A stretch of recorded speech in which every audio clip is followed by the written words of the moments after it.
cumulé 471 cm3 sur son étage interne et il n'avait pas d'étage externe. Là on a un moteur qui est 2 fois moins haut, 2 fois moins large, 2 fois moins long. Et là on va faire l'inverse. On lui met une chambre et on ne travaille que sur l'étage externe. L'étage interne, en le pressant, il est réservé pour quoi? Pour la transmission. Comme j'ai la transmission, je ne peux plus mettre de tuyau évidemment. Voilà, on voit la transmission là.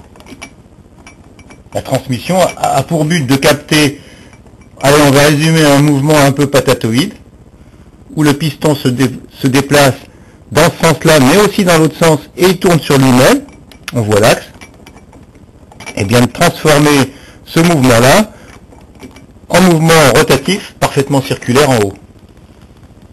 Donc là j'ai 117 cm3 de variation volumétrique sur mon étage externe. J'ai 9 moteurs, 9 fois 117, ça me fait un 1050 cm3, un peu plus.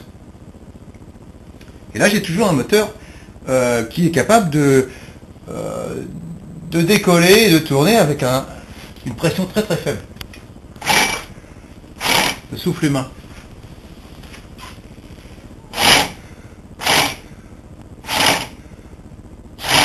Et même sans souffler trop fort.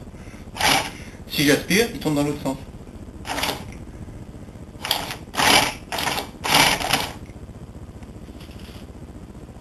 Donc là, si je veux un peu plus de puissance, allez, je mets en action un aspirateur basique du commerce, là qui souffle.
Alors, autre possibilité, c'est de faire fonctionner le moteur, non plus sur la soufflante, mais sur l'aspiration. Donc là, j'aspire, le moteur il va juste tourner dans l'autre sens.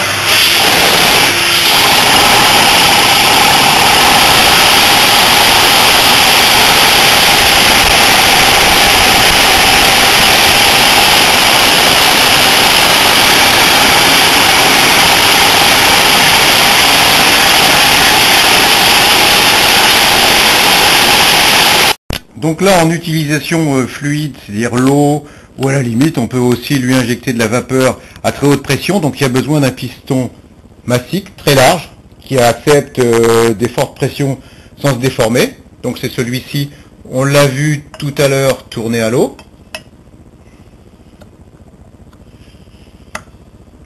Et puis je peux avoir, à l'inverse, un piston plus paramétré pour l'air, faible épaisseur, donc faible poids. Mais c'est le même, c'est interchangeable.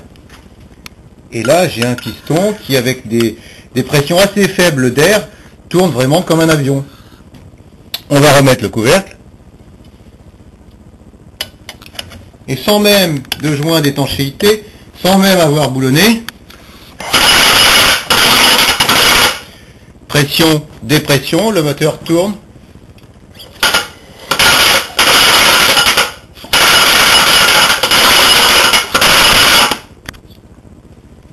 Donc, effectivement, vous allez venir là, vous allez remarquer qu'il n'y a pas de transmission.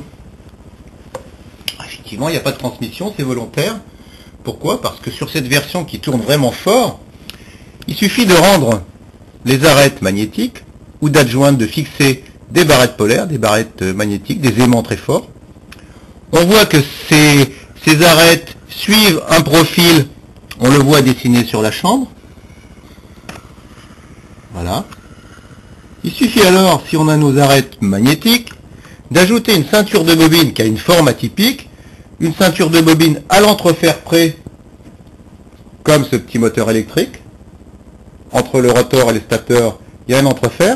Je fais pareil ici, et j'ai un motogénérateur sans transmission. Chaque arête léchant la ceinture de bobine suivant un tour, et j'ai 3 impulsions, je dirais, magnétiques, et 3 productions d'électricité à 120 degrés.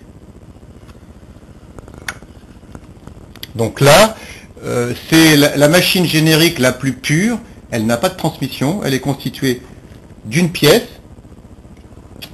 le support et le noyau, d'une deuxième pièce, la seule pièce mobile qui est le piston avec ses têtes magnétiques, le couvercle, et on imagine la 4e pièce qui manque, la ceinture de bobine.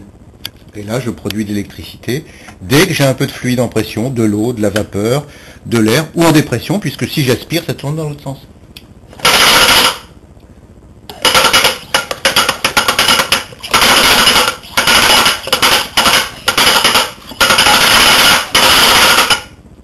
J'imagine à ce moment-là qu'on fait un moteur, vraiment le moteur à courant d'air, qui va faire moins de bruit, et où je mets un piston plus léger en matériau composite, en carbone Kevlar, je sais pas, en nylon, enfin une matière synthétique, et là je vais avoir un piston ultra léger, qui va absorber peut-être mieux les chocs. Alors le choc que l'on entend, c'est quand ma face de mon piston vient au contact du noyau, et c'est un contact franc surface sur surface, et là il est absolument comparable au contact d'une soupape sur son siège dans le moteur de n'importe quel véhicule, n'importe quelle voiture de Monsieur Tout-le-Monde.